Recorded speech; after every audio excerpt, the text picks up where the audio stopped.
he's completely winning, how do you convert a position? Because if you sat me down with black here with a minute up against Mr. David Paravian, I would explode with diarrhea and probably lose.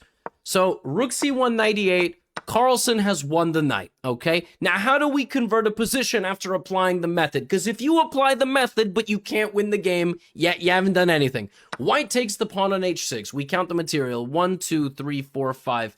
1, 2, 3, 4, 5, 6, 7. Black is up a bishop for 2 pawns. Also, black's king is a little bit weak. Okay, Carlsen, how do you win a winning position?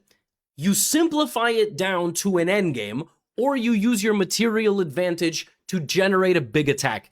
Big attack is going to be tough here. If anybody, black has to play defense. So we trade some rooks, we trade some pawns, and queen f5 check is a very important move, as we will be winning the pawn in the center like this. So now it's a piece for only 1 pawn. White wants to take, white wants to bring the queen and the rook, and we want to trade queens. With no queens, we will never get mated, ever.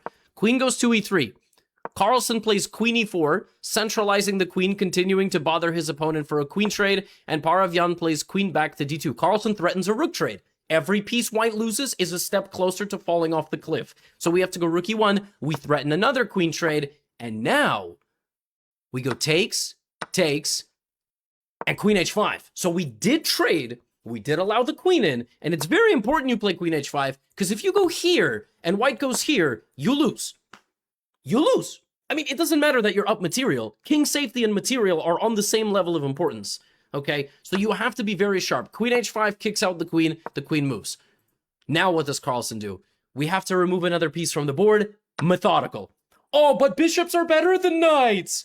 Yeah, but when you're trying to trade all the pieces, some concepts matter more, right? So we get rid of this. White now only has 2 pieces to attack us with. A queen trade is an automatic victory, but it's not just going to happen. I am so impressed with this next move. This is the top move of the computer in the position. I would never play this move, ever.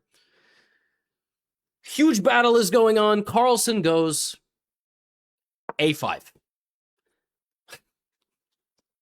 You know why he goes a5? Because he's just protecting his pawn.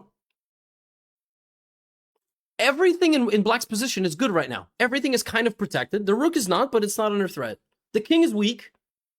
I would be pooping my pants with rook e7 incoming. Rook e7 is absurd. Queen f7, how do you stop it? Probably something like queen f5, right? Yeah. Or sack the queen! Because you defend queen f7. And if takes, the deflection off of the back rank, this is back rank checkmate. Carlsen in the middle of this game, wide open king, minute on the clock, always looking for mate down this way, a5. Rook g1, and now I really love this. I love this sequence to finish off the game in the nastiest way.